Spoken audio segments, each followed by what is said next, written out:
my bank always bust. Yeah, my bank will bust. And you mad for what? Probably cause you ain't getting stuffed. Hush K, they hate what I make, but they fake, so I look the other way. Hello, everybody, and welcome back to the Tending Bike Show. It's been 4 months since the last episode, and today I am joined by Lil Squeaky again. But this time, today is actually the Tending Bike interview, and I'm being interviewed by Lil Squeaky. Someone say my name? I recorded. I just started recording. I know. Lil Squeaky Yeah, that's me. is here again for the Tending Daddy. Bike interview on the Tending Bike Show. That is correct. Hello, everybody. My name is DeMarcus Cousins, and speaking of DeMarcus, you can shorten that to Mark because that's who I'm interviewing today. I'm interviewing my good friend Mark, aka Yes, sir. Big Lil, aka Tending Bike Leaf, aka Tending Bike. One of the first Flex Entertainment artists I ever worked with.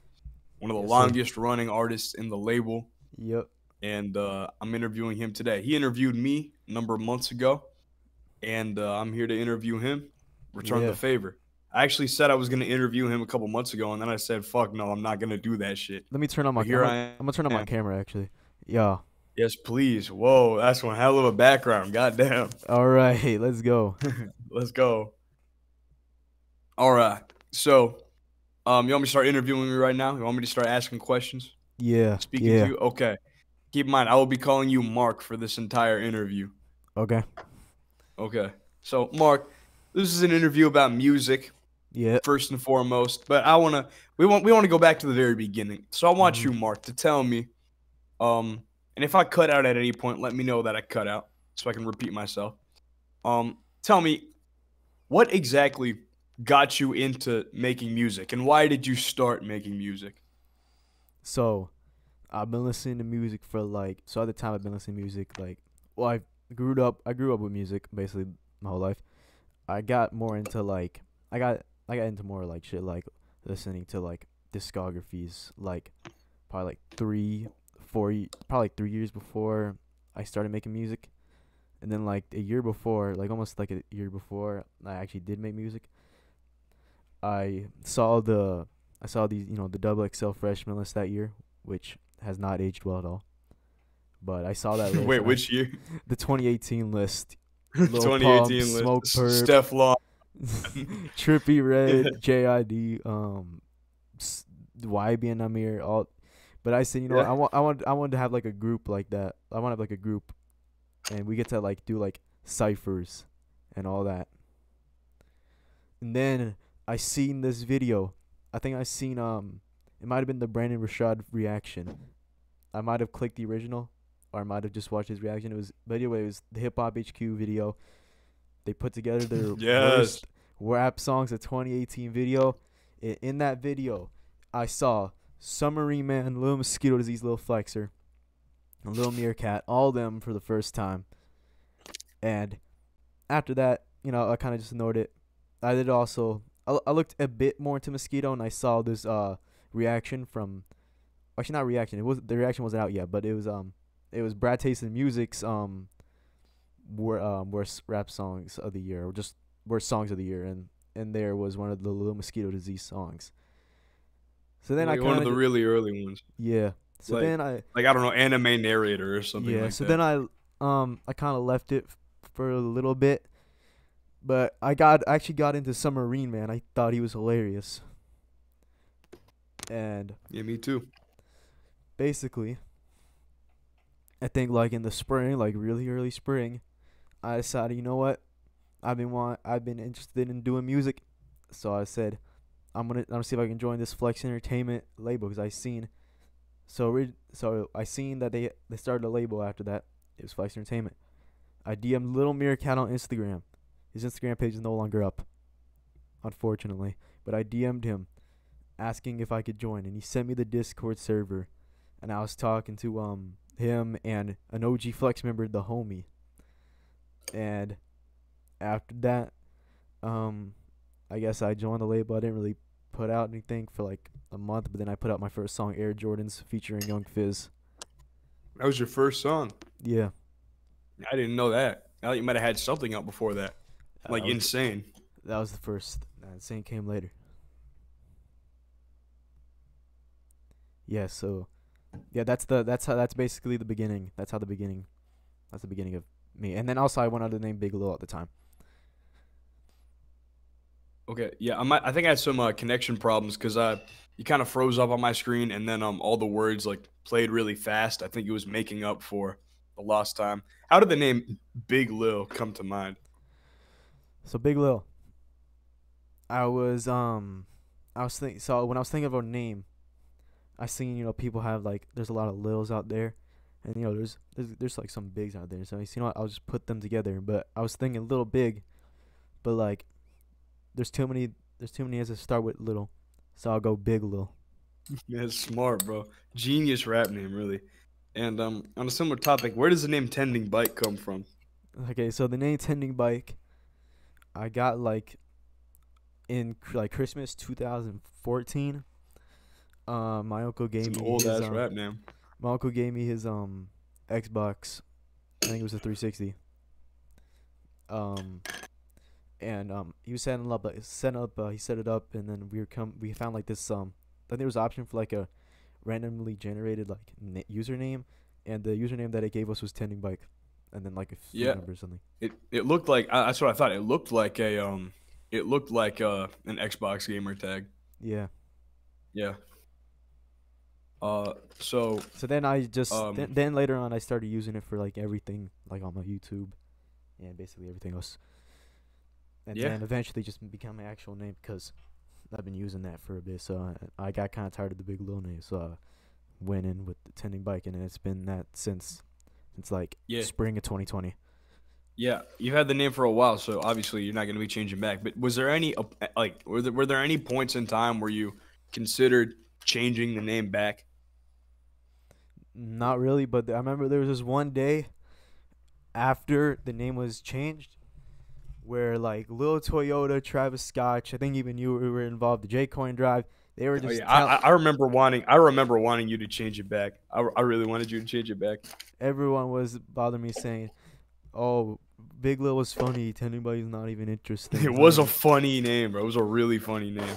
And then Lil Toyota said it was the only good thing about you, and you got rid of it. I remember that. That was crazy. Yeah. But anyways, let's get a little back on track. So, you're in Flex Entertainment now. We're as in like in 2019. That vision you said you had of being in a rap group, making things happen like in the ciphers, was starting to come to life.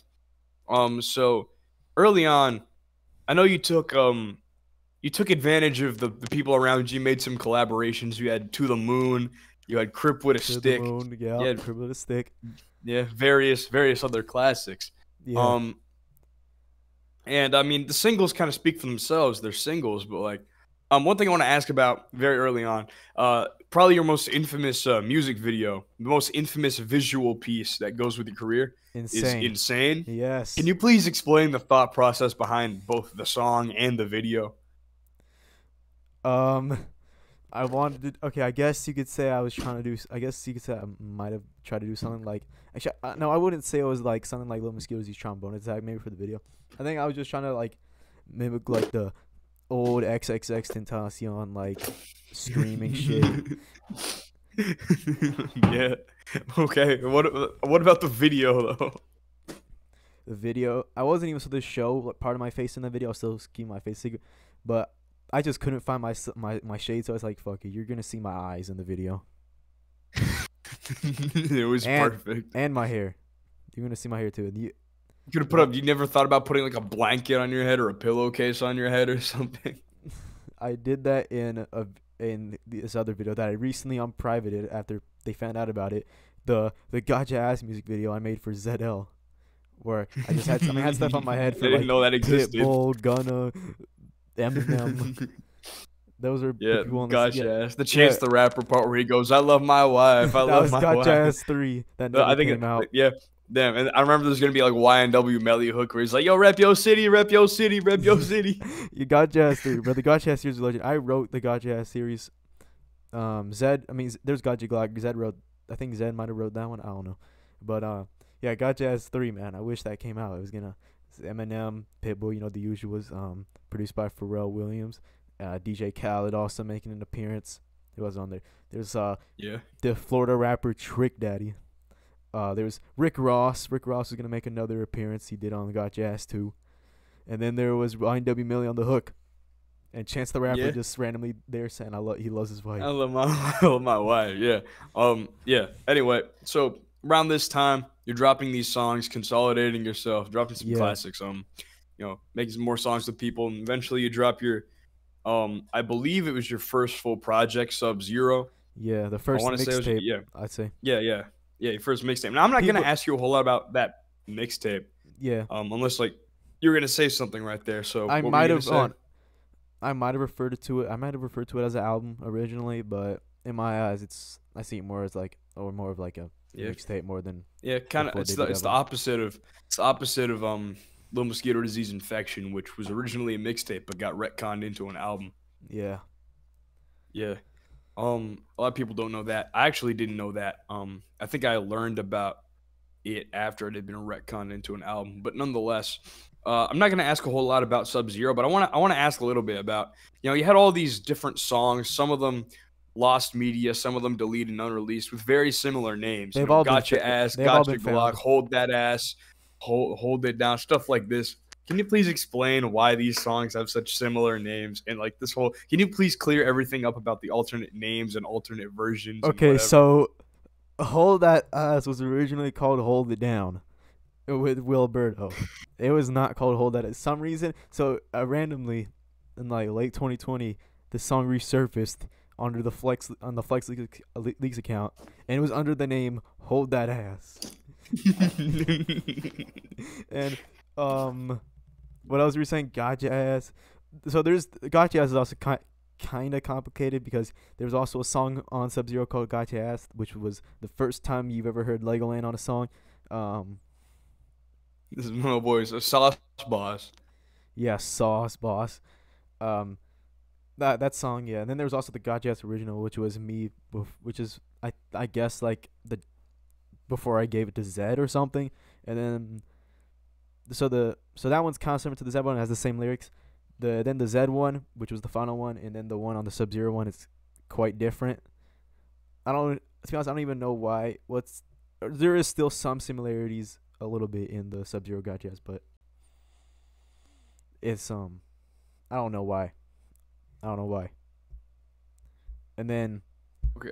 if you want to know how Gotcha Ass how I actually came up with the title Gotcha Ass, I think I seen this comment about like someone mentioned a lost Pitbull and Eminem song, and then apparently the song was called Gotcha Ass.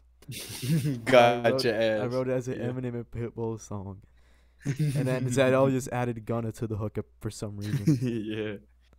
Okay. I mean, yeah. Legend. I feel like a lot of these old Flex Entertainment songs had such strange, legendary, like creative processes. Nowadays, a lot of the songs, especially my songs, I'm gonna say this myself, are very kind of syndicated, thought out. There's this big emphasis now on replayability and really making things good. But back then, you had all these really off the cuff kind of happy accidents. Menace was basically a happy accident, which was our first song together. Yeah. Yeah, it was recorded in a Discord call. So, with all that being said, I mean, a lot of these old Flex Entertainment songs really do show this sort of raw, randomly conceived attitude that I kind of miss, and it's good to look back on it. But nonetheless, we go into 2020. I okay. think Actually, I want to ask one very brief question. Okay. Why is Side Effects featuring Lil Koya and Lil Peep called Side Effects? Why is it called Side Effects? I think it was I'll be honest. I think the beat was just called Side Effects. So then So you named it song Side Effects. I think that was the reason why a lot of the stuff on Sub-Zero were named the songs, because they. Why is the song called? Wait, what's the song about? What is Side Effects about? I don't fucking know. This is like the beginning of the music, but I guess I'm gonna come up with something. I guess side effects of getting high or something. Yeah, I mean, okay, the song also But then it's the also, second to but yeah. then also a little Koi, a little Peepee just rap about the sex in their verses. Yeah. Well, I don't even rap And about. then I don't even rap. From what I remember, I barely remember. I was saying thinking it was anything, more but of like a I don't. song about I like don't the side even. effects of a breakup. I don't even remember saying anything about side effects of getting high. I just remember like Yeah. I can't remember what I even said on that song. It's interesting. I mean, and then it ends really abruptly, and then in the context of the mixtape, at least, it's the last full track. There's an outro after it. It just ends out of nowhere. Yeah, and then it Was goes this into. intentional? It might have been. I forget. But then yeah, the last song, Lemon Haze. Also, I put a lot of like the. I think I put a lot of like the big stuff first. I don't know. I think there was originally gonna be 20 songs on here, on Sub Zero. Okay. What You Doing? Got it started on Sub Zero. Actually, I got the CRZ verse, not the hook yet. I got the verse on there, and it was gonna have CRZ, ZL, and Young Spice originally, and then I came back to the song. I wanted it on the next project. CRZ did the hook of it. I originally had a hook down, but I didn't like, so I asked CRZ to do the hook. I did the verse. That was a good verse. We put it out with just me and CRZ, and then after that, and then I listened to it. It's like the part, towards the end of the verse where I said like, okay, like Lil Squeaky, okay, that part. I was thinking, what if I just Yeah, put? I remember that. What if I think? Classic. What if I just put Squeaky on the song, and I asked him, I want to add you to What You Doing, and then you did the verse. Yeah. That was one of the I think that was my first auto-tuned verse under Flex Entertainment. I had other ones. I'd already had other auto-tuned verses, but I think that was my first one. Um yeah, and that was back when Flex Entertainment wasn't really concerned with like making good music, and basically anything that was seen as an improvement, they're like, "Oh, not that's an improvement. Hey guys, this is an improvement." It was a nice unique vibe where things were just And I improvements. recently remember this. There was gonna be a song on there called Sprite featuring Kid Fang. What happened to that song? I don't What know. happened to Kid Fang asked me what I wanted the song to be, and I forgot what happened after that. Sprite? Sprite. Sprite. Sprite, Right. Sprite. Yeah. All right, now let's keep moving. Let's keep moving. 2020 comes around. I remember you announcing early in that year that you were going to drop, I believe, your debut album. I think it was Lil another. Big. I looked back at some instruments. I think it was a mixtape as well. Okay. Well, it was a project called Lil Big, and I remember being genuinely hyped for it. I think the Can you Contender explain? almost was a debut album, but okay, let's get back to Can Little you- Big. Can you explain why Lil Big never happened? Why Little Big never happened. Yeah, with the Find the Beat cover. With the Find a Beat cover, and the track list was out there. Yeah. I forget how many songs was on there, but Yeah. it Why'd might- it never drop?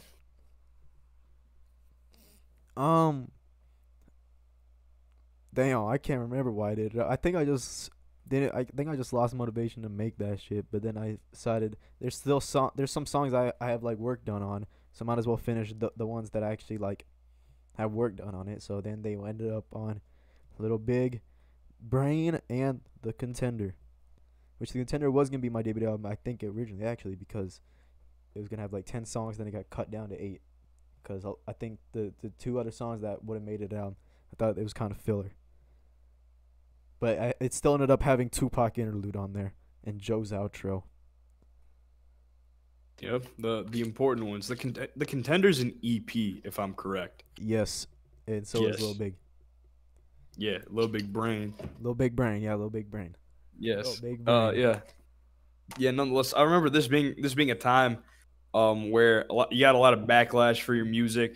People were basically bullying you. How did you manage to deal with all that? This was a couple years ago, so I don't know if you remember, but how were you able to deal with all this and move past it? Damn, yeah, it's been a minute, so I can't really remember. Okay. But I basically just kept trying, I guess. Yeah. That's all you really could do. And around this time, you drop the Contender Deluxe. I think that was what really led to people bullying you. I think you might have gotten kicked out of Flex around this time. No, yeah, But then you dropped. it was You after dropped. it was after getting kicked out of Flex for the first time. Yeah, I went you were to, you were in CRZ Icy Records, CRZ Records, I billion put- dollar records. I put that thing together as a joke project The because you know Contender I Deluxe. was bored. I was bored last night, so I looked through random files I had, put that together, and I called it, guys. The Contender Deluxe is dropping tonight, and then it drops. People took. Yeah, I and they think that was took an that shit. early. And they kind of took that shit too seriously. That was an early example of people taking a lot of things too seriously, a lot of music too seriously.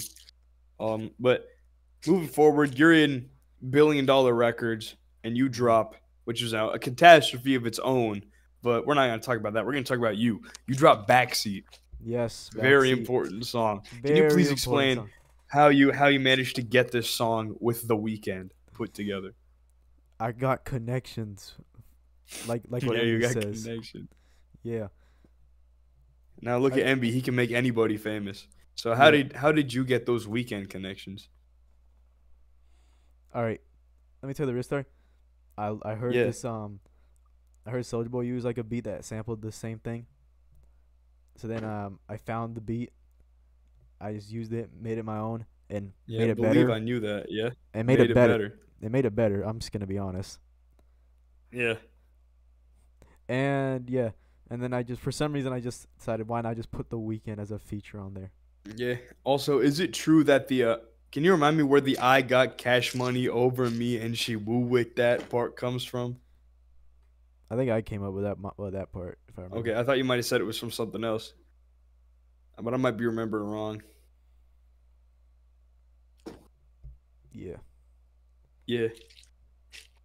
So yeah, backseat. Okay, so- Backseat. Well, actually, hold on. I'll tell you one thing though before we move on. So during the summer, during last summer, you know, I was we got like a get together, you know, a family get together. I'm one of my aunt's cousins was talking about how her daughter went to Drake's album listening party for Honest and Nevermind in Toronto, and she's dating the dude who runs the Weeknd's merch store. What the fuck? You got connections. Bro, I Drake- actually got connections. Yep. Okay. So this the Backseat basically launches a campaign to get you back in Flex, and it gets you back in Flex. And I don't remember you doing a whole lot for the rest of 2020. We had the Side Effects remix, but that was more so orchestrated by me Yeah. getting So a couple of what I was doing after that, I was working on the debut album, which had a few name changes. Now we have this debut album, Young Flexer. We're gonna refer to it as right now, Young Flexer. yes. Young Flexer. Originally, Young Exec 2, because I became executive of BDR. But then back Flex, I call it Young Flexer. Yeah, and that spawned several other Young Admin, Young Mod, all these other things by these other artists. Without it even releasing. Yeah. That just goes to show your influence. Yeah. But nonetheless, we go into 2021. Well, I don't remember you I don't think we're done with 2021 actually. I mean 2020. but 2020. Hey, what am I missing? All right. I recorded a few songs. Some of them got leaked, I think. Like 7 Got a Dumpy was leaked. And now that's some reason that's my most played song on Spotify. Yeah, apparently it is. 7 And- Got a Dumpy. The Yeah, so- TikTok hit. And then there's Rainbow Road, which I think might have been on the album The after Beat Rainbow Peak. Road. Oh, yeah, that was a different one, but yeah. Oh, think it yeah. was- Then there was like I'll talk about the most important one because there might have been a few. Oh no, there was Get Up. That was another one. But the most important one was Glizzy. That one got leaked. That one got leaked like probably like a few weeks after I recorded it.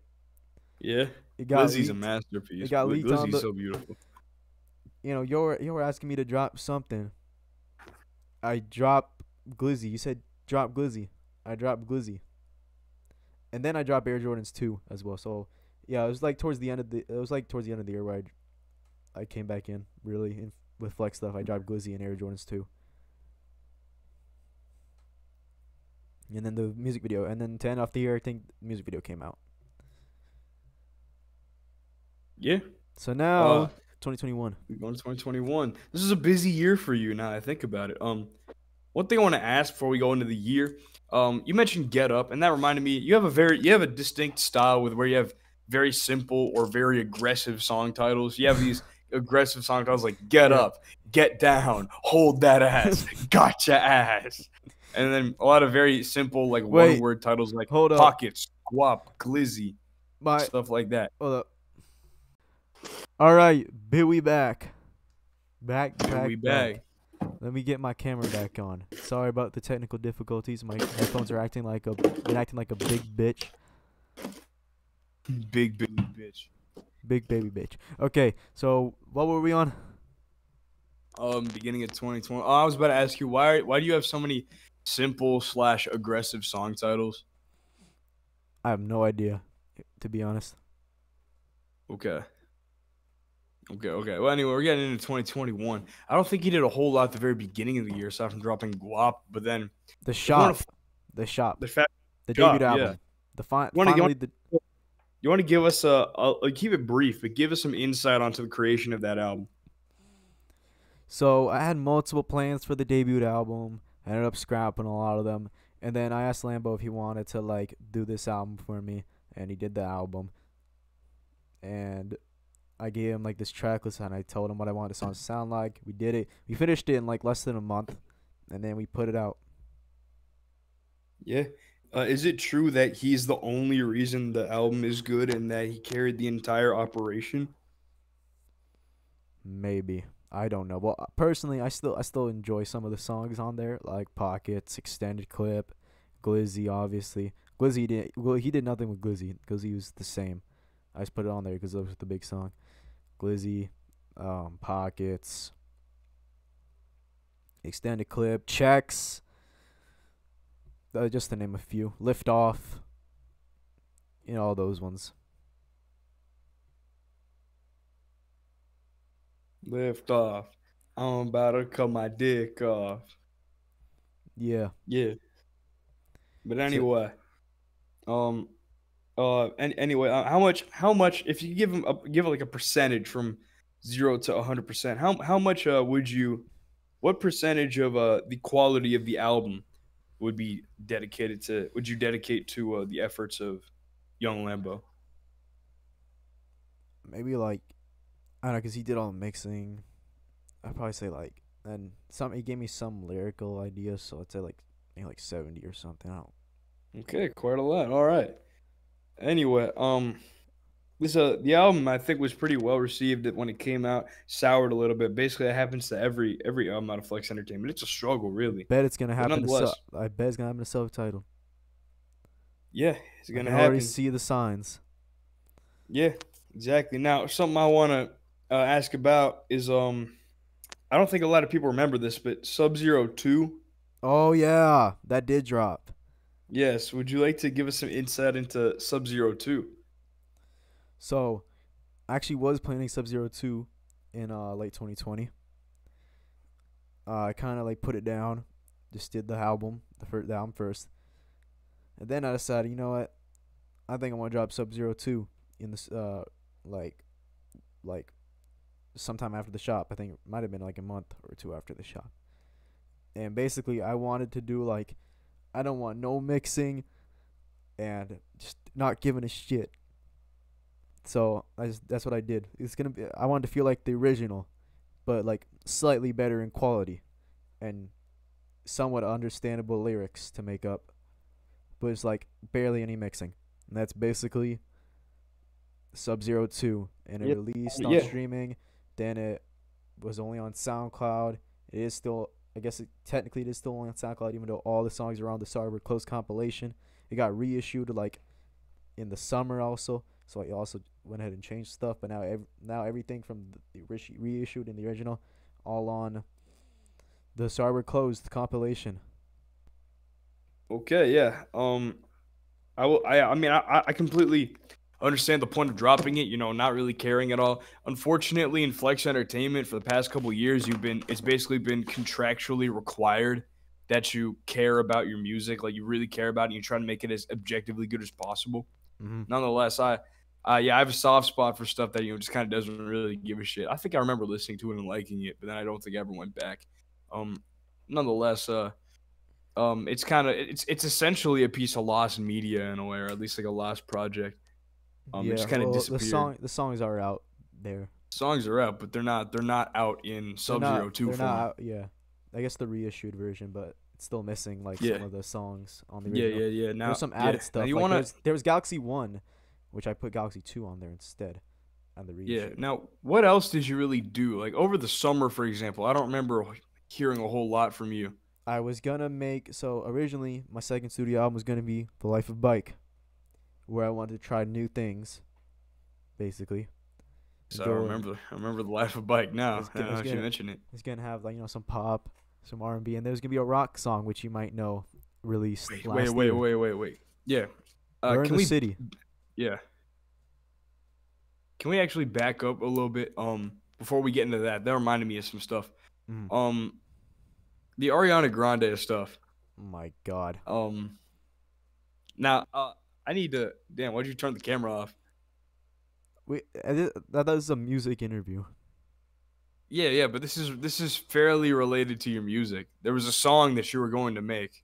Oh God, I know what song you're talking about. Hold on, I'll turn. I know what song you're talking about. What is it? Okay, now I want to before we get too into this, I just want to ask, was the Ariana Grande stuff real or was it not? Because a lot of people don't really know, and this was a couple years ago. So whether or not it was real, we can basically disregard that. I just want to know, was it real or not? To be honest, I'd probably say I pretty much did. I would say I mostly did that shit on Discord, like for attention. For attention, damn. Yeah, Okay. and Uh, it started off as a joke, and then it kind of, got people mad. got people mad. People saying that you were listening to my song "In Bloom" on repeat because she got married. Was that true, by the way? I feel like that wasn't true, but to That be wa- honest, was that true or It not? wasn't. It was. I made a joke. I made a joke on Twitter about it, and people thought I actually did. Yeah. Why were you listening to "In Bloom" so much? I liked the song. That's why. It kind of grew off me Okay. though, if I'm being honest. Or shrunk on Yeah. you. Yeah. All right. But anyway, the song with Ariana Grande, was there a reason it never dropped? I made a fake album track list for an album of hers. I think it was called like Styles or something, and then the last track had me and you on it, and then you did like you did like an open on that thing. Yeah. He used that pussy all the time like soundgoodizer. But then I didn't really feel like I'd actually want to make that, so I didn't record on that thing. Yeah, it was kind of fire. It had Shrek neck drums. Yeah, Shrek neck drums. Yeah. And Now, can you Soundgoodizer. yeah. And by the way, have you communicated with your son at all these past couple years? Your son with Doja Cat? SoundCloud Bike. Yeah. I don't even know if that guy. You my son. I'll be honest. I thought you said he was your son. Well, to be honest, he was claiming to be MB's son as well. Damn, But bro. I don't know Nah, that. he was your son. He's just MB's bitch in his seed and his son.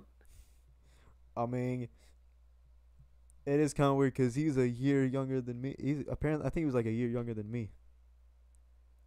Well, How is he a year younger than you if Doja Cat gave birth to him in 2020? I think Are that you was just, 4? I think that was just like his character. Really, I think that was like his character. Okay. I think that. Well, okay, well, yeah. Okay. Well, he said his real age, but I think SoundCloud Bike and Be My Son was just a part of his character. I'm Like, s- the real All him. I'm saying, The yeah. real him was just Seeing just how Doja Cat a music has person. turned out in the past year, do you regret hitting Doja Cat from the back now that you've seen the things she's done to herself? I haven't not done that actually. Oh, okay. So But how did the but- kid get born? It was. It was characters. It was all characters. Big Lil was. Alright, bro, alright. Big Lil. All I'm I mean, saying- technically, it was Big Lil's actually, but then he just. But by the time he joined, I already changed my name, and Big Lil. I mean, Big Lil was more of a character, to be honest. Yeah, yeah. Also, the real can you me. just remind me the song "A Love Letter to Doja Cat"? What was up with that? The one with what Lil Juve. With Lil Oof. I did not add that shit on Genius. I think someone added it on Genius though. It was Dripped. It was a completely different song, and Yeah, then it just became named oh a yeah, love 'cause letter to Doja I think Cat, right? Lambo put it together. No, yeah, actually no, Lambo put it together like a year later, and then he almost, he almost put it up the same day as In Development's release. And I got mad at him Damn. for it. I didn't want the song up. I was pretty sure it wasn't bad and stuff. I told him I don't know. We just like went back and forth about that thing, and then like in the summer it leaked, and it was also after Juve died. So then I found the song and I put it up. Like I did this song with Juve a while back. Rest in peace. It's dropping on Friday, and then we named it Dripped. I think it was gonna be called Drippin', but Okay. Little Sperm had already dropped a song called Drippin'. Oh, okay. So Dripped. Wait, was it originally going to be a love letter to Doja Cat, or was it originally going to be Dripped? I'm pretty sure it was Dripped because, well, I don't know. It was Lambo put the song together. He used my verse on I don't think it's up anymore, but it was a Bands and Sticks remix by CRZ Fox, and then the Little Jew first was made it to like other people's songs. It was meant for Young Benji. He went on a Mr. Ice song as well. Because at the end Yeah. of Juice verse, he says, shout out Young Benji. Like, that's a name I haven't heard in a while. Yeah. But nonetheless, I think we can move past the relationship drama. All I'll say, you know how YouTube has that feature where you're scrolling over the timeline Yeah. and it says most replayed, Yeah. like the most replayed part of the video. That's Yeah. gonna be this relationship talk is gonna be the most replayed part of this video. Just watch. Nonetheless, God. okay, let's get back on topic. Yeah. We're in 2021. You're Yeah. saying you're thinking of the life of Bike Yes. with the different genres and whatnot. What happened to the life of Bike? I guess I just fell out with the project. I wasn't in Flex. I wanted to make it with people in Flex. People in Yeah, Flex. why weren't you in Flex? Because I don't know. I just kept doing shit for attention. That Yeah, okay, that just fucked me yeah. up, and then I left or got kicked apparently. Okay, I mean, I went ahead and left Flex Entertainment. I remember around that time, like summer 2021, I wasn't really paying any attention to Flex Entertainment. I remember I was doing a lot of theater work at my school. Like I was in theater production. I was, basically just kind of getting ready to start going to college. I think there I was was a point. running a lot. I think there was a point where I got kicked from the server for like 3 months or something. Yeah, I was spending But a I lot of didn't really time care. But I outside. didn't Yeah. really care anyways. I thought it was maybe it could have been a good thing, so I don't want to be around. Yeah, it. yeah. Was Flex I- Entertainment on your mind at all while you were out of Flex Entertainment? Did you think about Flex Entertainment a lot? Sort of. I mean, I was still looking at their channel and stuff, but I just like, I don't know. I was losing like during that time. Well, I guess I can understand now, but at the time I was losing like respect for everyone in there, especially Lambo. Yeah. I understand. Well, 2021 was weird for Flex Entertainment. Basically, everyone was an asshole at the time. I don't know why. Yes. Even I myself was kind of an asshole. I'm not gonna lie. I was weird. As much as I want to say, I'll be honest. I probably was too. I just kept yelling much at as I- Lambo all the as much time. as I- Oh wait, yeah. you know what we forgot about? We forgot about Biker Gang. That was another thing. but- Biker Gang and Jack Off Boys. Oh my God, Jack Off Boys. Yeah, those are Yeah. just Okay. things, I guess. Honestly, we don't need to talk about Biker Gang. I don't Yeah, think. yeah, I mean, yeah. It was just it's Mo- just the collective we tried to make. collective where you make covers. My Yeah. brother was a member of it. I think we tried making an actual album. A lot of the My submissions. brother was kind of a member of that the shop server inner circle, Yeah, which kind of led to self-destruction as far as I know. It was a pretty destructive inner circle from what I remember. yeah, Yeah. But nonetheless, I mean, everything was kind of off in 2021, I'm pretty sure. And Yeah. the worst part was that nobody thought anything was off. So then I was All I'll- thinking. Oh yeah, keep going. Yeah, all I'll say is like as much as I said, I wasn't really thinking about I wasn't really paying attention to Flex Entertainment. I was, spending a lot of time outside, doing a lot of running, going driving a lot, listening to a lot of pop punk. I still thought about Flex Entertainment more than I was willing to admit, more than I'm willing to admit. That's all I'll say. But let's get ahead to fall 2021. Did you do anything around? Oh yeah, around this Yeah. time, was there anything else you were thinking of saying? Because there's one thing that's on my mind. All right, so I then made a new Life of Bike track. It was mostly gonna be like hip hop, mostly like older sounding hip hop, like boom bap shit. And then I decided to change it again, but then under a new name. And I think that's what you're about to tell me about. Bikes Fun Adventure The second studio album, Bikes Fun Adventure. came out in the same year as the first studio album.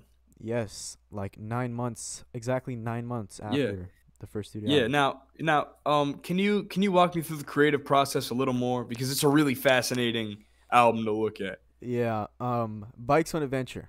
So it came up. So basically, I still wanted to try some different things, like I intended to on the Life of Bike. So I made stuff like Black Hole, Trees, Ocean. Yeah, but what was your thought process when you made these songs? I just said I want to make something cool that I think would Cool. be cool Yeah. to make. But then there's also songs like No Smoke on that album. Yeah. Do you think Black Hole was cool to make? Low key, yeah. You think Ocean was cool to make? Ocean. Honestly, Ocean's my favorite song on there.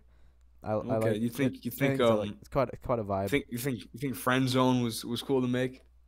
All right, Friend Zone. I didn't write. Legoland wrote that for me. But Damn, I didn't know that. I came up with the title. He also completely wrote "I Feel Unstoppable," and he also has. There's also like I also have his reference track out there. Yes. Can you walk me through some of the fundamental themes, the lyrical and emotional themes on Bike's Fun Adventure? Yeah, I gotta pull up the track list again. Keep it Uh, quick, just like the general themes of Okay. the album. So Black Hole. I think it's a song about being in a black hole, and I guess the black hole. Well, I guess in the sequel we find out what the black hole was, but well, Legoland basically made the narrative. I didn't really make it, but apparently the black hole was doubt or improvement. Okay, so you're in this like black hole of doubt, but also Donkey Kong is in the black hole. Yes, and then the DK rap. Let me tell you about the DK rap, okay?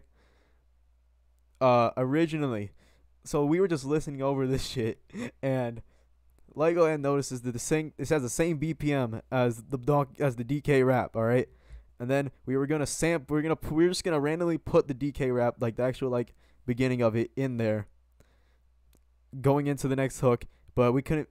We were just like off by like a few seconds, so they said I'll just put my own spin on it to end off the verse. And I am also a DK fan. Shout out to DK. DK.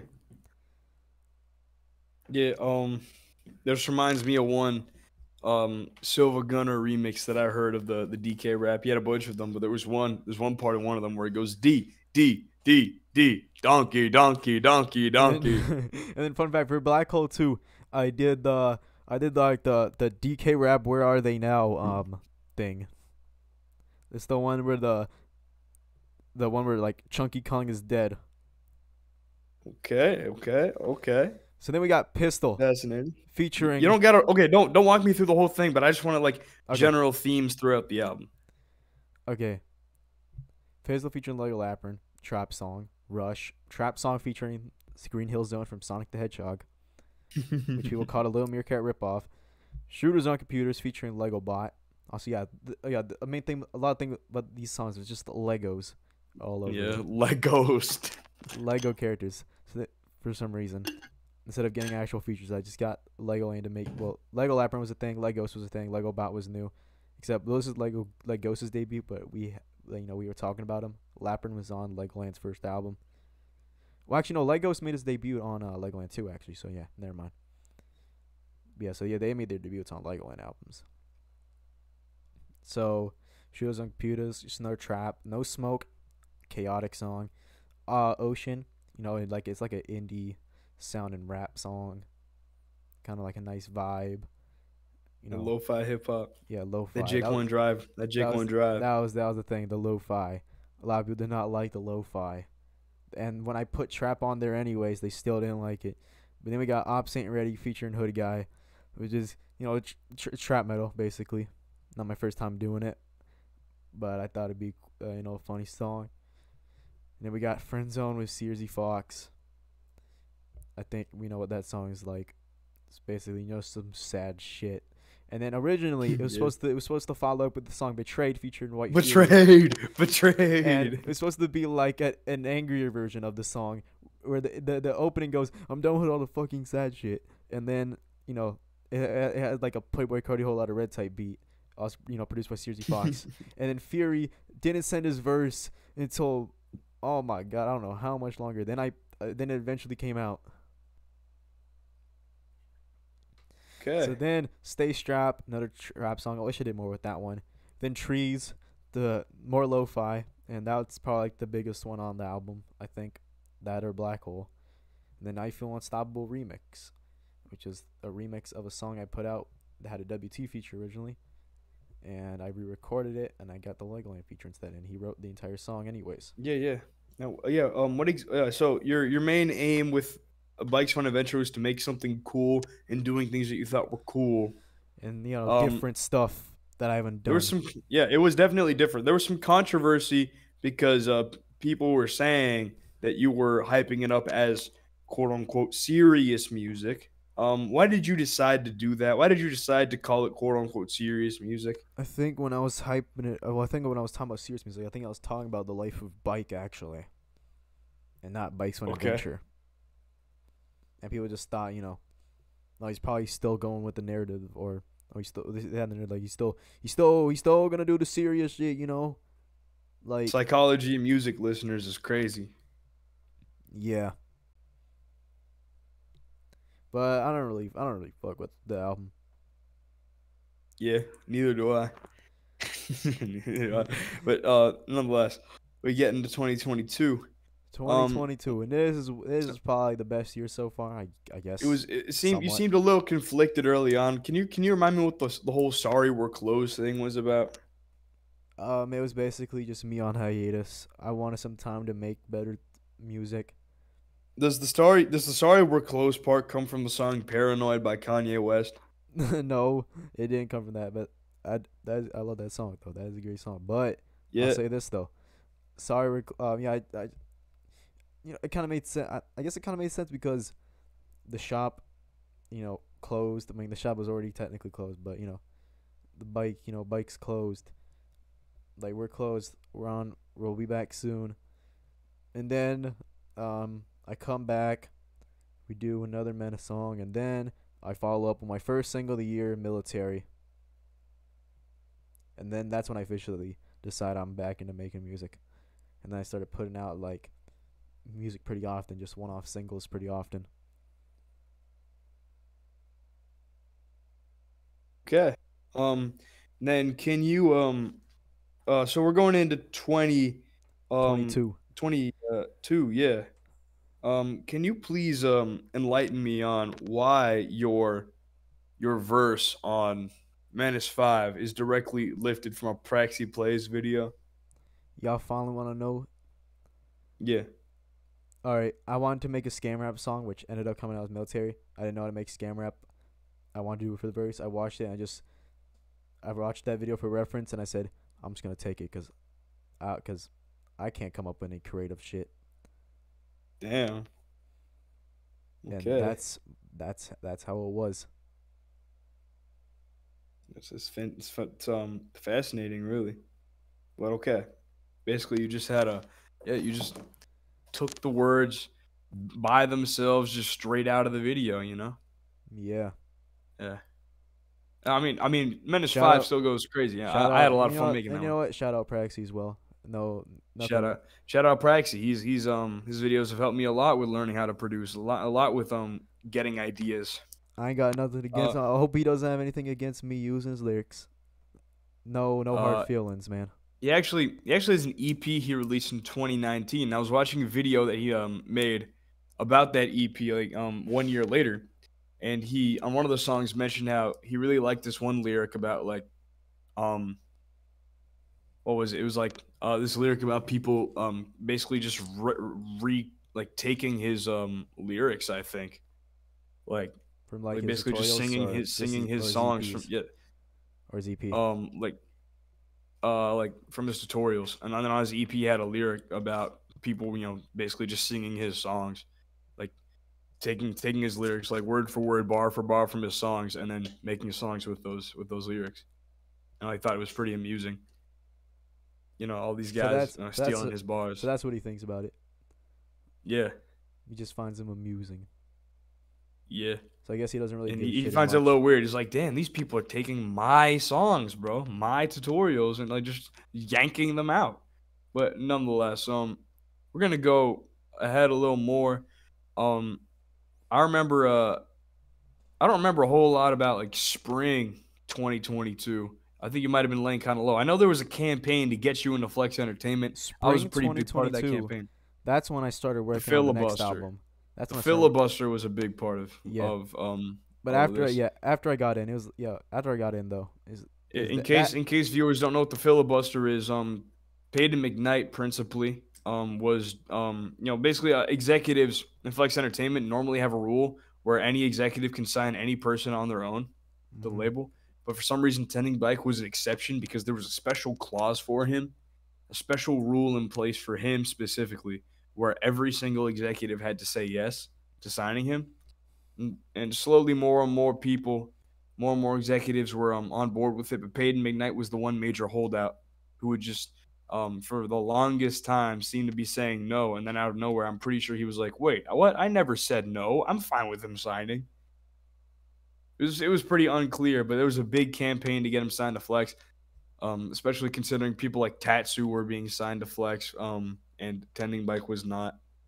But nonetheless, we have Tending Bike working on his upcoming album, self-titled. Tending Bike, can you please state the creative process behind Tending Bike? I was a little involved, but it mostly came down to you. What were you Alright. trying to accomplish with this album? So basically, self-titled. I'd ask Squeaky. It was like we had like calls, during the spring, and Squeaky would make like beats for me and stuff, and you also had some beats that you had, and he said, A decent amount of them were random beats and leftover Yeah. beats, ones I wasn't really using. so yeah, you gave me some beats, and then I announced, I'll make an album out of these things, and then the day after, he gave me some more beats, and then I came up with the track list. Well, actually, it wasn't really just me. It was like a group of people came up with the track list. And yeah, it went from there. I mean, Sinister is older. Sinister was one of the first ones made, I think. That was meant for Sinister and Spider Bike. They were meant for a different project. So they were the earlier ones. Then they ended up on self-titled. And then Spider Bike also released, which was quite a big song as well.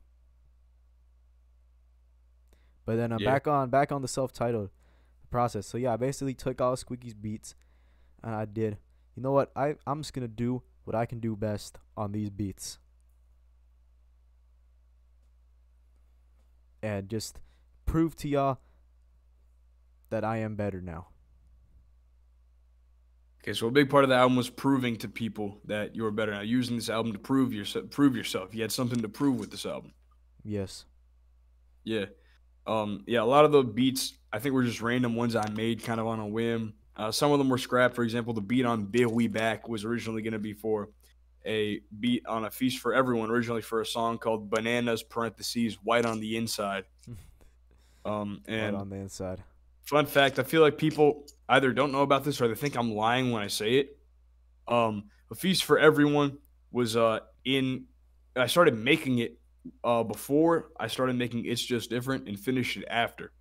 I started making A Feast for Everyone without even having It's Just Different as like a concept. Yeah, I think I started making Yeah. making it around the time I was finishing up Art. I believe there was around a month after I finished Art where I was still waiting for features. And it was in that period that I started working on A Feast for Everyone. I already had the idea for it. It was going to be this grand sort of this grand album that basically built on the foundations in Art, incorporated some more R&B elements. It was a little different. I think the beat on Finish Line was going to be for a track. It's going to be for track 2. It was going to be a song with AJ on it. Imagine AJ. I was planning on getting AJ on. Imagine AJ on the Finish Line beat. I can imagine that. I think you also mentioned there's a few of them. I think if I can pull up the tracks again, I think we might have went over this on your episode where I interviewed you and I talked about how you did beats on my album. Yeah. I think Baddest Bitch wasn't meant for it. I think that was just like a sex tape type beat. Yeah. I made a sex tape type beat for that one. Lasers Everywhere, I think, was meant for a different project. Was meant for one of It your projects. it was meant for art, I want to say. Yeah, it was meant for a song I was gonna get you on art. Mm, interesting. And I ended up using the beat, and I got Yeah. Viper on it. The Draco dancing beat was going to be on It's Just Different originally. Or Based Rockstar. I think I made it for It's Just Different. I don't remember which one I made it for. And what else was on there? I think everything else was just like new stuff. Oh no, Fast Cars. That was you had a hook done on that one as well. And then That was for Situation. That was for Situation. So that was recorded like a year before it even dropped. At least for Yeah. on your end of it. I remember when I was recording it, my brother came into the room and told me to shut up. I think you might have made I'm Crazy for something else as well. I could be wrong though. I made it for Situation, yeah. Situation was fun as hell to make. I wish I could talk about it more, but Yeah. nonetheless. I think that's Um, I think that's all the ones. I think everything else was like new. If I remember. Yeah. Oh no, Doritos I think was also another one. Doritos was new. Oh, Doritos was new. Yeah, okay, Made it for you. everything else was new. Yeah. So then, shit, what is next? What we we're talking about self-titled, self-titled. Yeah. That's what we've been talking about. Yeah. Self-titled. Reception was very good when it came out. Yeah, honestly, when I listened through it, I was a little disappointed, but I thought about it a little bit and listened to it a little bit more, and I started to like it more and more. It's very raw, very off the wall, Yeah. very strange. And then for some reason I just put out more one-off singles after that. But actually there were two of them I put out which ended up on the deluxe version, which was originally just a different project, but it was Crotch Music Welcome to Ontario. I put those on there. They were meant for a different project though, but it's just like fan stuff. They're like, just put out the deluxe. We don't want this EP called Biking Type Music. We want Biking type. No, that was gonna be an album, right? You just randomly announced biking type music. Yeah, and then I made it into an EP, and then the fans were like there was just like just fan requests, like fan service, like we don't want the EP, we want the deluxe would be better. And then I put out the deluxe and nobody listened to it. Yeah, and then the people who did listen to it said it was the worst thing ever, basically. Not the worst thing ever, but they said it was so mid that it undid all the good that your main album did. Yeah, and they gave it they gave it zeros, even though it still had the good songs from the original on there. Those classic zeros on Album of the Year, man. Album of the Year is so important in Flex Entertainment. Like, I'm being dead serious when I say this. I don't want it to be important, but it really is important. Like, people in Flex Entertainment look at Album of the Year regularly. They look at the scores on Flex Entertainment Music regularly on Album of the Year. And when they see other people, a lot of people in general operate. Hey, eyes up here, buddy. I'll make sure you're listening, bro. When a lot of people operate on confirmation bias and they want their opinions to be approved by other people, so when they see people saying it's mid, when saying something is mid, they also start to think it's mid, even if they liked it originally. They start to reconsider. Maybe it's actually mid. Maybe it's actually not good. Mm-hmm. Maybe Peyton was right when he said tending bike is a waste of space in Flex Entertainment. Yeah, shit like that. But nonetheless, yeah, almost had almost got a collab album out last year. Didn't happen though, because the lead single was really poorly received. Wait, what was the collab album? The Man Upstairs with Legoland and the song Top. The Man Upstairs with Legoland. Top. Was the lead fuck the single. Man Upstairs and fuck Top. It's one of your Menace 4 bars, right? Yep. So then, after that, we got, I don't even know if I want to call this thing an album no more. Forbes Studio album, whatever the hell this thing is. I don't know if that's what you wanted to bring up next, but. Bikes Fun Adventure 2. All right, Bikes Fun Adventure 2. Might just be the most fascinating thing of them all. First, everybody seems to have a different idea of what the aim was with Bike's Fun Adventure 2. People are saying, a lot of people said he's saying, "Oh, it's going to be the best thing ever. It's going to be so great," and then it was ass. So now he needs to kill himself. Can you please explain what you were attempting to do with Bike's Fun Adventure 2? What were you aiming for? Um, this story's fucking weird. I'm gonna be honest. Um, I was just Is it a playing. story you're willing to tell? Yeah, yeah. It's nothing like, well, not that type of weird, but Okay. I was playing, playing some video games in the car. I was on my Switch, I was playing Mario Kart 8, and I was realizing, man, I like video games and stuff. And then I decided, originally, what if I just, do this video game album like what Peyton or Ivan did? And then I came up with this track list, mostly video game samples and stuff. It was probably under a different name. I think the name was a working title.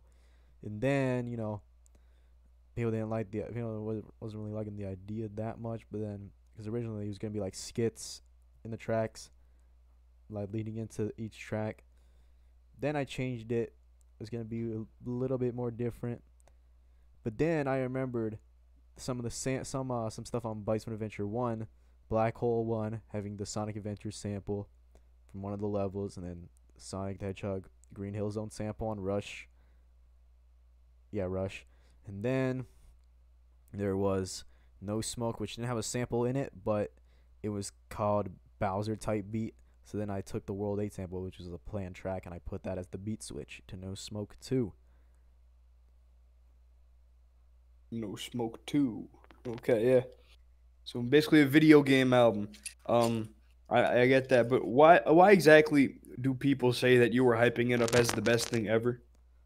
I don't remember hyping it up as the best thing ever. I even said I don't think it's better than self-titled. Okay, it was just manufactured. It was manufactured to essentially create your downfall. Mm-hmm. For like Okay, the millionth time. okay. It's mad unfortunate, really. But nonetheless, I actually never listened to Bike's Fun Adventure 2. Really? And you rated it I on the album never. of the year. Yeah, and I didn't listen to it. Interesting. I Yeah, don't think it's that worth it. probably not that worth it. If you do actually Nonetheless, listen to it anyways, then okay. But yeah. I mean, I don't really listen to a whole lot of Flex Entertainment music recreationally anymore. I'll say that much. Um, on my free time, I almost never really found myself listening to Flex Entertainment music. But anyway, going into 2023, we're very early in the year. What plans do you have music-wise that you're willing to share with people? I'll That get you're to willing that. to share with the I'll public? I'll get to that actually. Actually, you know what? I'll talk about it now. Actually, I want to talk about a few more things on Bike's Fun Adventure 2. Yeah. They kept getting a lot of last minute changes as well. We had the song "I'm Crazy Too," which was not even a song on Bike's Fun Adventure. It was a song on self-titled. Which after Hoodie Guy did his verse for Silent Hill, he sent me the open for "I'm Crazy Too," and I said, "Oh my god, you know what? I'll just put it on the album." I made sure Kenny did his verse as soon as possible. I just did some Rush shit, which was some very stupid Rush shit. And then originally I was gonna get you on the song Rush 2, which was gonna be a sequel to Rush. And then you That's why said, you said Rush shit. and then you were like, "I'll hop on it if it's a pop punk song." And then you make a pop punk song with lyrics for a song that was, I don't know, that was made like some time back. And then we came up with the title "What Can I Do?" And you just did like a new hook, and then I just did my thing, and we just put it on there as the closing track, and to stand it out from the rest of the album. Yeah. Okay. I mean, yeah. Basically, that's all I really can say about Bike's Fun Adventure 2, as far as I know. There was a concept with it, but it was kind of designed by the mob to fail. And then anytime you mention that it was designed by the mob to fail, the mob goes off on you. Mm-hmm. Okay, and I know as soon as a certain green man sees this, he's going to start looking for ways to refute this, ways to strike all of this down, being like, I found the specific thing that proves that he hyped it up as the best thing ever, and that he said it was better than self-titled. I never said it was better than self-titled. I just want to make that Okay. clear. So, plans for this year. Well, first of all, the Green Man you mentioned is trying to make me do a third installment. I'm not sure if I should be saying that, but you know, I'm gonna say it anyways, because it's my TV, it's my show. Savage. He's trying to make me do a third installment with 20 songs. Yeah. And I've seen a lot of Flex insiders are on board with that. Yeah, and to be honest, the track list I can tell the track wasn't made by him. It looks like something that he would make. He's actually trying to make, as far as I know, he's actually trying to get him and his accomplices to make the project for you. Basically bring you back by making it for you. I don't know if they're screwing me or not, but they do seem genuine in the song Big Daddy, featuring Lil Sweet. Big Daddy's the only song that actually seems genuine. Everything else just seems like forced, very out of character. They're trying to make the songs for you, but I can tell you, forcing music is very bad, and having people trying to force you to make a song is very bad. If you strike gold with an idea like Big Daddy, then something that's actually worth making, that you actually find interest in making, then make it. But if you don't have interest in it, I don't see a reason to. That's just my opinion. Yeah, I did the remastered top, I just for fun. Then Tree Super Duper remix that got finished. I mean, Lambo took that into his own hand. He just had to add another verse on there. And then Super Duper remix. Yep, featuring Deb Gibbs, Treebeard, and Tucker. Yeah, Tucker. And then honestly, Big Daddy can probably be a hit if I actually make it, which I might do it this weekend. I might record my part, because I feel like that can actually be quite a song. Yeah. Everything else though, man, it just seems like young Lambo core. I don't know, man. With the sparkle of tending bike elements like Black Hole and Top and No Smoke.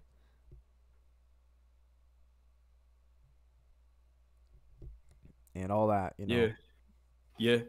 What I was gonna say is my main concern with this whole idea is that you just dropped an album in November or December, and they're trying to make you they're trying to stage this as a comeback, and they're trying to make you drop another full studio album as soon as possible, which I think is a really stupid idea. Yeah. But as for my actual plans, I'm gonna tell you something. I'm gonna be talking about some things. I'm gonna pull up the track list of this thing, because I actually have I don't have any beats for this thing, but I'll tell you what I want for this next album. I want my next album personally to be my best album yet. I want it to have like insane production. I actually wanted to try, go the hardest I've ever gone. Not let the features carry me. There's a lot of features on the track list, but I want to make sure they don't overshadow me. Actually like rap on beat and stuff, and put my all into it. Like self-titled, you can probably say, but self-titled is more like fun, proving y'all. This might be like more like actually like proving, but like not like forced. Like on me, I just wanted to be like really good.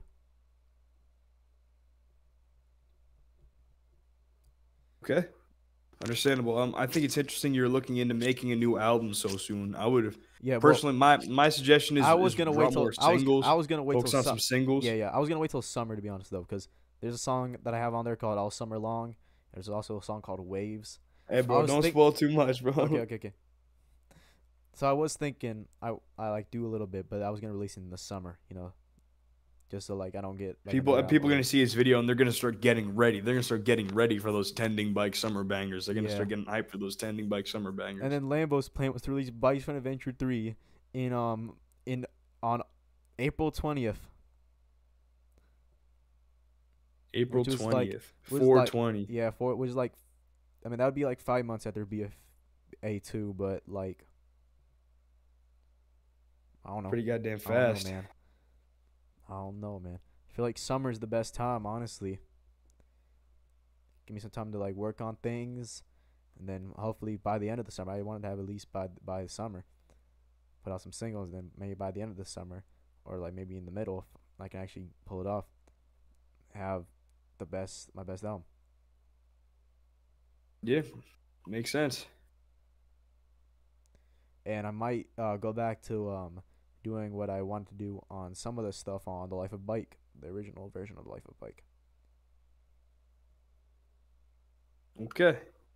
Sounds promising, bro. I wish you the best with that. Yes. Do what you will.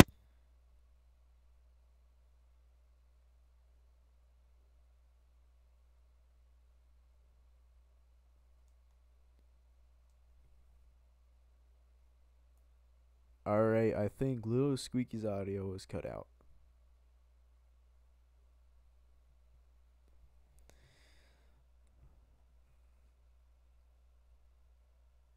I don't know what it was about. Okay, yeah, you hear me? Yeah. Yeah, my headphone cable came out and got stuck under the wheel of my chair. That's happened a But- few times. Yeah. Yeah, you speak from experience. You speak from experience. No, I'm speaking because I know that's happened to you in a few occasions. Yeah, it happens a lot. But nonetheless, I think we've covered basically everything. There's some things that came to my mind that I wanted to ask about. More general questions. One, what is your favorite song you've ever made? If you had to pick one. Damn. I don't know if I could pick. Honestly, I'd probably say the best song I have out right now. I feel like I go with Bus. Yeah, everyone loves Bus. Yeah. Why Bus? It's quite a banger. I'll be honest. You know, CRZ hook, really catchy, fire and stuff. You know, I like the cool little verse I did, and more low key, but you know, still kind of fits on there. Smoke you like some Zaza in my Mazda. And then Yeah. the little Jag verse is some of the weirdest shit I've ever heard, but also some of the funny shit I've ever heard. And Yeah. it just like it's perfect for the three of us. Yeah. It's a masterpiece, really. Yeah. Masterpiece of a song. Yeah. And beyond that, I want a more general question here. Very general question. Can you describe what the tending bike style is like? What makes a tending bike song a tending bike song? What makes a tending bike song a tending bike song? Yeah. Good question. Feel like, you know, I don't know if I really have a certain style. I just do like a lot of I just do like I just do stuff that I want to do, really. But you know, Well, what are the recurring trends in your music recurring that make someone? trends, Yeah. I don't know. What do I talk about in songs? I guess the basic shit like fucking bitches, shooting people. Yeah. I guess. Then I also gotta shout out, you know, flex people. And then also just randomly throw in Legoland lyrics for some reason sometimes. And then sometimes. Yeah, that's whatever. That's all I can think of. Yeah. Something I'll also ask is what a little bit of a related question. What makes tending bike fans want to listen to tending bike? What makes tending bike fans want to listen to tending bike? Personally, Yeah. I'd say it's quite whenever I put out something that hits, it's quite intriguing, and I feel like people want to tune in to see what's next. Okay, but like I mean, specific to you, like why would someone want to seek out a tending bike song as opposed to any other artist song? Like influx. Like in general. I feel like if they want like some raw shit, they probably go to tending bike. Okay, you just make some really raw shit that a lot of people don't make. Yeah, some raw shit. You know, just some fun raw shit, basically. Okay, yeah, you make that fun raw shit. That's your style. That's your style. I guess so. That's what makes you unique. Yeah. Yeah, that's something to consider whenever you make a song. I think what when you need to consolidate. I've been trying to consolidate my artistic identity, leaning more into the pop side of my of things. Trying to define what makes me stand out, what makes me stand out from other rappers. Why define reasons someone would want to listen to my music. So, if you have reasons that people would want to listen to your music, double down on those. And there's something else I had in mind. Who's your favorite member of Jack Off Boys? Favorite member of Jack Off. Which Jack Off voice we talking about? The OG, as far as I know, OG Jack Off Boys, with your crew, Young The Makai. IRLs. Okay, best person in there is Young Makai, now known as Kai Banks, because he actually puts out music and it's pretty good. Hey, you work with him at all? We were actually talking about a collab. Nice. I want to see it happen. I'd like to see that happen. I Maybe get a think, music video going if possible. yeah, I think we're gonna make like a song like Rico by Drake and Meek Mill, something like that. Ooh, that sounds promising. That sounds very promising. Yeah, and it might be on the. I'd say- It might be the lead single for the album that I want to make. I'd say drop it without. I don't know. I don't even care about that. I just say drop single, see where it goes. Yeah. I think we can pull off something. I just need Yeah, a I beat. think I just so, need too. I just need a beat really. Gotta write some shit down. And I could fuck around and produce something really fast. Maybe, Yeah. possibly. I can't guarantee that, but I'll let you know do some- if I do some- want to. Yeah, just go hard on that beat and then give it to him, and then he fucks with it, he'll hop on it. And he said he fucked with the song Bus as well. So yeah, everyone does love Bus. Yeah. So, Okay. Yeah. I don't really have anything else I would want to ask. As far as I know, I think one more thing. We'll end it after this. You are, I believe, turning 18 this year.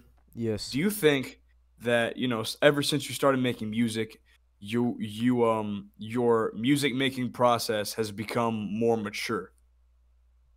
I'd say so, yeah. Definitely. And you as an artist, as both someone who makes music and someone who sees the reactions to your music, has that become more mature as well? Yeah, I'd say it's like getting there. People would say like, "Oh, like people didn't like his album. Now sorry, we're closed. Oh, he's blacking out." I guess I might have problems. Like I'm not gonna say with criticism. I guess I just have problems like going on breaks after something they don't like. But I feel like when I do that, it's because I want to like, actually like work some time. Like, all right, where did I go wrong with this? What I want to do next. That's basically. I mean, that's basically the reason why I like would black out or sorry, we're closed. That's basically what they were for. I mean, yeah, I'd say if you can recognize those problems, that's definitely something you should work on. Definitely something you should mellow out with. I've kind of mellowed out as a person after doing some things like listening to a lot of Lil B, listening to some Viper, watching Aiden Ross E-Dates, where the people basically they go on E-Dates and they should be getting nervous and they should be trying to take it seriously so they can get the cash prize, $10,000, but they just fuck around the whole time and troll and do all this dumb shit because they know they're gonna get money anyways because it's a live stream by a big live streamer, so they're gonna get fans for their live streams and there's gonna be clips of them doing the dumb shit going around, and that's gonna get them money in the end. It's a win-win situation. But even outside of that, just seeing these people like mess around in situations where they otherwise you wouldn't expect them to mess around. That's helped me a lot with mellowing out, not caring about what other people say. Yeah. Yeah. But nonetheless, I mean, I think we can kind of wrap things up here. Tending Bike, this is the year you turn 18. Might be a big year for you. I want to see. Yeah, I'm for sure. hoping we can all see some of that maturity come out in your music making process, For your sure. ability to handle what's going on around For you. sure. And we're hoping the music itself is very promising. For sure. That it shows the world why you should be a Tending Bike fan, why you should listen to Tending Bike. For sure. Yes, that is the Tending Bike interview concluded. On the Tending Bike Show. Yes, I'm Lil Squeaky, a.k.a. Sharif, a.k.a. DeMarcus Cousins. Please stream my new song, Looking for Your Love. I'm also coming out with a new song Please stream March Looking for Your Love. 24th. It's called, Yes. yes. Also coming out with a new song March 24th called Poster Boy. Y'all Please get ready listen for to that when it comes out. If you like Looking for Your Love, you got to get ready for Poster Boy. If you don't like Looking for Your Love, you got to get ready for Poster Boy. All right? Exactly. Either way, you got to get Yeah. ready for Poster Boy. You got to get ready for Poster Boy. All right, and I have been Tending Bike, and that's this episode of the Tending Bike Show. Damn, it's been like 4 months. Yeah. Yeah, that was like an hour-long interview. Yeah, he has been Tending Bike. I'm still Lil Squeaky. And good night, everybody. Peace out, y'all.